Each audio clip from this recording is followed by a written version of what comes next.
Trust గా ఉందో, parliament లో పాస్ అయిన ఏ పాలసీ ద్వారా అయినా సరే మీరు డిసగ్రీ అయితే డెఫినెట్ గా మీకు ప్రొటెక్ట్ చేసే రైట్ ఉంది, రాజ్యాంగం మనకి ఇచ్చింది. కానీ వాళ్ళ మీదకి వెళ్ళి దాడి చేయమని, మనుషులను చంపమని, దాన్ని లూటింగ్ చేసుకోమని ఎక్కడా చెప్పలేదు. ముర్షిదాబాద్ అనే ఏరియా బంగ్లాదేశ్ కి దగ్గరగా ఉంటుంది. అక్కడ నుంచి వచ్చిన ఇల్లీగల్ ఇమిగ్రెంట్స్ ఎవరైతే ఉంటారో మెజారిటీ అక్కడ ఉంటారు. మమతా బెనర్జీ గారు దానిపైన ఒకటి చెప్పారు, ఏమని, వర్క్ అమెండ్మెంట్ యాక్ట్ గురించి ఇక్కడ ఈ రాష్ట్రంలో మేము అమలు చేయమంటే, పార్లమెంట్ లో, రాజ్యసభలో, లోక్సభలో పాస్ అయిన బిల్ డెమోక్రసీలో దాన్ని గౌరవిస్తారు ఎవరైనా సరే. ఇంత మారణకాండ ఇక్కడ సృష్టిస్తే వాళ్ళందరూ ఈ హ్యూమన్ రైట్స్ వాళ్ళు ఎక్కడండి, కమ్యూనిస్టులు ఎక్కడ, లిబరల్స్ ఎక్కడ, సూకాల్డ్ సెక్యులరిస్టులు, సూడో సెక్యులరిస్టులు ఎక్కడ? మానవ హక్కుల ఉల్లంఘన జరిగిందని మాట్లాడుతుంటారు కదా. Secularism is a trap, first గుర్తుపెట్టుకోండి. If you say it is a secular state, why you are giving special privileges to the minorities? Waqf board ఎందుకండి?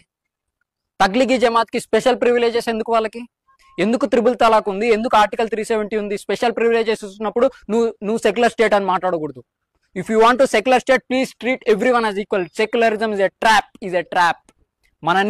మనని మోసం చేయడానికి పెట్టింది secularism. Secularism does not work in Bharat, first అది గుర్తుపెట్టుకోవాలి. అక్కడెక్కడో హమాస్ ఇన్సిడెంట్ జరిగితే అక్కడ పాకిస్తాన్ కి అన్యాయం జరుగుతుందని ఇక్కడ ఓవైసీ గారు మాట్లాడతారు, పార్లమెంట్ లో జై పాకిస్తాన్ అని వాళ్ళకి సానుభూతి కూడా పలుకుతారు. కానీ ఇక్కడ జరిగిన ఇన్సిడెంట్ గురించి మాట్లాడమంటే ఒక మీడియా పర్సన్ అడిగితే ఏమన్నారు, I'm not the spokesperson of West Bengal అంట. దీన్ని వాళ్ళ దృష్టిలో secularism. Are you the representative of Pakistan? Are you the representative of Pakistan? Are you the representative of Bangladesh?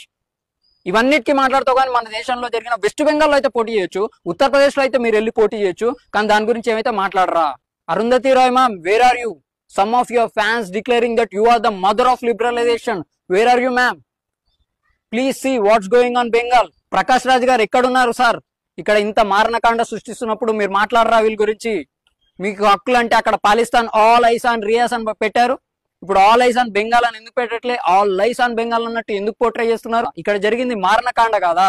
ఎంతమంది బిక్కుమంటూ బతికే పరిస్థితి అండి మనది.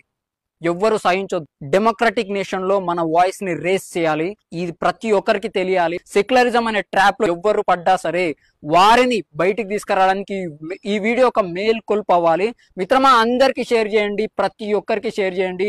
This is not the time for the silent, this is time for the resistance. Bharat Mata కీ జై.